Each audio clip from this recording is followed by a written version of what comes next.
ലോക്സഭാ തെരഞ്ഞെടുപ്പ് അടുത്തതോടെ റബ്ബർ വിഷയം രാഷ്ട്രീയ ആയുധമാക്കുകയാണ് കേരള കോൺഗ്രസ് പാർട്ടികൾ.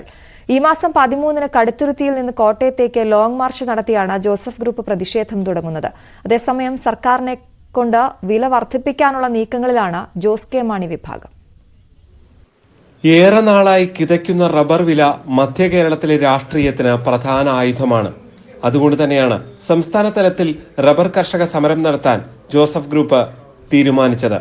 ഈ മാസം 12-ന് പ്രതിഷേധ സംഗമം കടുത്തുരുത്തിയിൽ നടക്കും. 13-ന് കോട്ടയത്തേക്ക് ലോങ് മാർച്ച്. ജനുവരി 12-ന് ഞങ്ങൾ കടുത്തുരുത്തിയിൽ നിന്ന് റബ്ബർ കർഷകന്റെ മണ്ണായ കടുത്തുരുത്തിയിൽ നിന്ന് സംസ്ഥാന തലത്തിൽ റബ്ബർ കർഷക പ്രക്ഷോഭത്തിന്റെ സംസ്ഥാനതല ഉദ്ഘാടനം party chairman Shri P Joseph sir നിർവഹിക്കും. അതിനുശേഷം 13-ാം തീയതി രാവിലെ 8 മണി മുതൽ 30 കിലോമീറ്റർ കടുത്തുരുത്തി മുതൽ കോട്ടയം വരെ 30 കിലോമീറ്റർ ഒരു റബ്ബർ കർഷക ലോങ് മാർച്ച് എന്നുള്ളതാണ് ഞങ്ങൾ പ്രഖ്യാപിച്ചത്. സർക്കാരിനെ കൊണ്ട് താങ്ങുവില വർദ്ധിപ്പിക്കാനുള്ള നീക്കത്തിലാണ് ജോസ് കെ മാണി വിഭാഗം. ഇതിനായി മുഖ്യമന്ത്രിയെ നേരിൽ കാണാൻ പ്രതിനിധി സംഘം പോകും. കാർഷിക മേഖലയുമായി ബന്ധപ്പെട്ട് നമുക്കറിയാം റബ്ബറിന്റെ വിഷയമുണ്ട്. റബ്ബറിന്റെ വിഷയം നമ്മൾ ഇതുമായി ബന്ധപ്പെട്ട് ഞാൻ സൂചിപ്പിച്ചു. ഇത് കേന്ദ്രത്തിന്റെ നയത്തെ ആശ്രയിച്ചാണ്. കഴിഞ്ഞ മാസം നമ്മുടെ രാജ്ഭവന്റെ മുമ്പിൽ നമ്മൾ ഇതുമായി ബന്ധപ്പെട്ടുള്ള ധർണ നടത്തി. നമ്മൾ ഇതുമായി ബന്ധപ്പെട്ട കേന്ദ്രത്തിൽ മന്ത്രിമാരെ കണ്ടു, നിവേദനം കൊടുത്തു.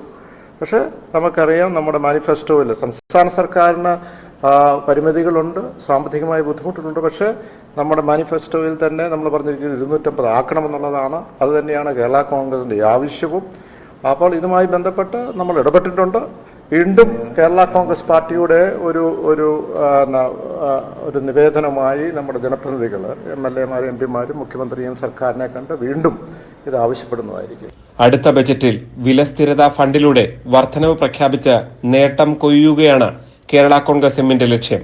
നേരത്തെ LDF-ഉം കോട്ടയത്ത് റബ്ബർ കർഷക പ്രതിഷേധ സംഗമം സംഘടിപ്പിച്ചിരുന്നു. G Sreejith, news 18 Kottayam.